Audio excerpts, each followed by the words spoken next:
Hey there, everyone. Welcome to my channel. My name is Sister Cerise. And guys, today, I gotta fix these earbuds. There we go. Today, we are going to talk about some diva dirt. And more specifically, we're gonna talk about Whitney Houston and Paula Abdul. Those are two names from the archives. And we're also gonna talk about the feud between, well, not really feud, but the little thing between Mariah Carey and J-Lo. Some of you might know about that. And then we're going to talk about the situation between Elton John and Madonna. These are like all icons that are out there. And I know you know all of them. So let's get started with the Paula Abdul and Whitney Houston one. So Whitney Houston, we all know she can belt out some good music. Whitney Houston, one of the best singers in entertainment history. We all know that.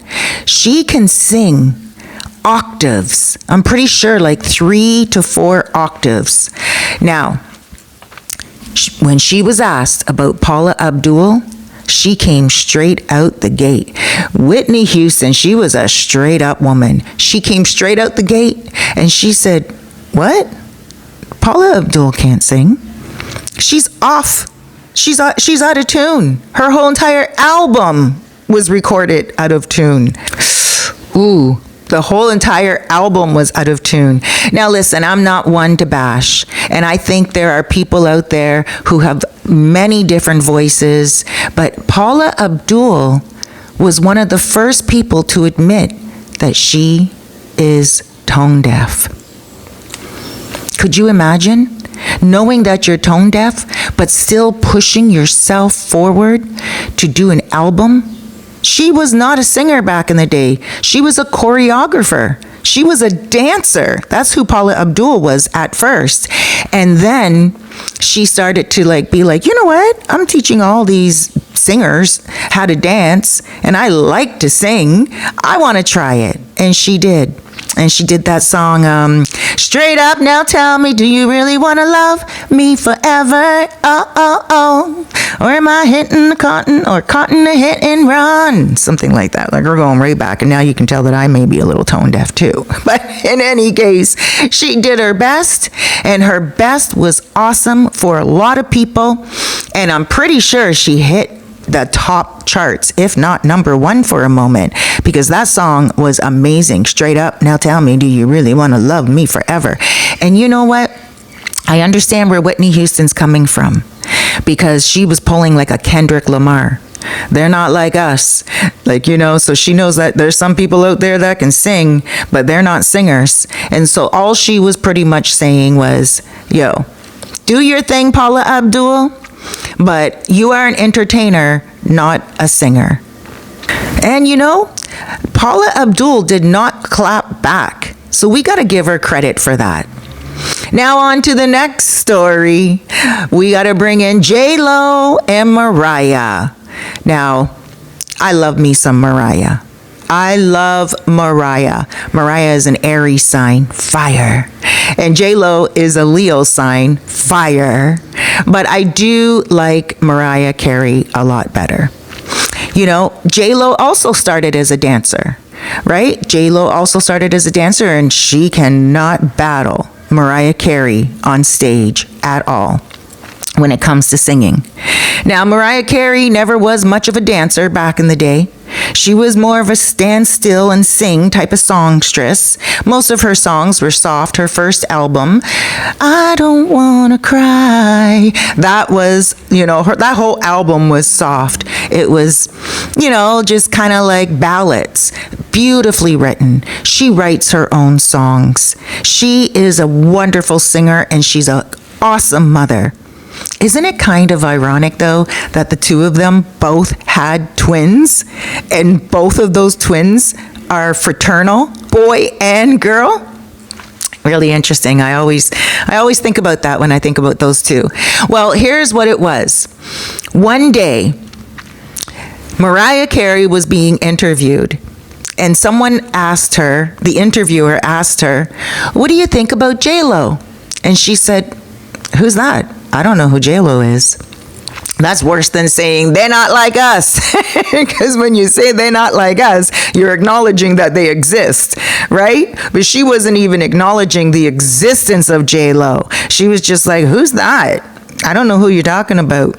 And that was the kickoff for one of the most funniest responses from an artist ever. People still talk about that till this day. Now, let's get into Madonna, and Elton John. These two icons. He has said quite a few things about Madonna. Now, she's also a Leo, just like J-Lo. However, I will say this, she did not indulge in it. She didn't clap back at Elton John. I feel like Elton John right now with these glasses on. Anyway, let's read together. Elton John and Madonna had a public feud stemming from John's criticism of Madonna's comments about Lady Gaga and John's own remarks about Madonna's career and stage presence, including calling her a fair-ground stripper. Isn't that something? Oh my gosh. So the root of the feud was this. The animosity began when Madonna criticized Lady Gaga's Born This Way in 2012.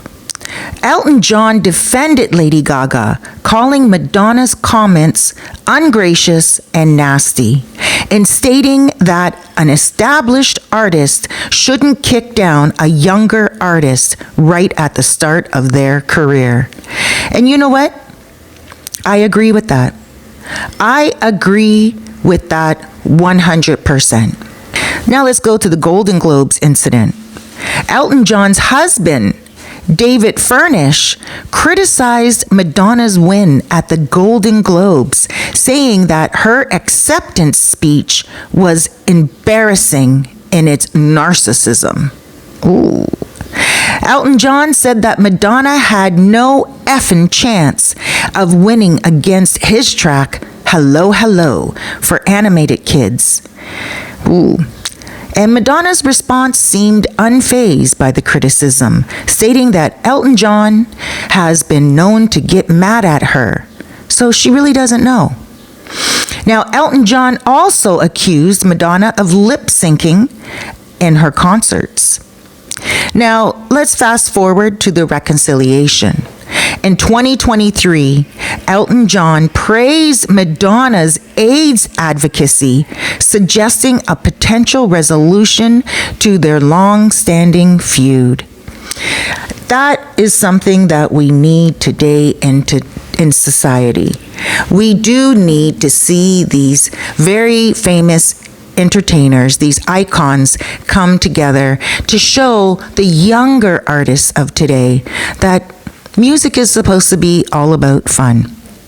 We got Kendrick Lamar, who I've already mentioned a couple of times, feuding with Drake. Now, Kendrick Lamar has his reasons, I guess. You know, that all stemmed from a whole thing when it came to Beyonce and Drake, and everyone doesn't really know the whole entire basics, but please check out a short that I made about the beef between Kendrick Lamar and also Drake. And then you just have so many people that are artists that are pit against each other that aren't really battling. They don't really have any problem against each other. They did that with Britney Spears and Christina Aguilera.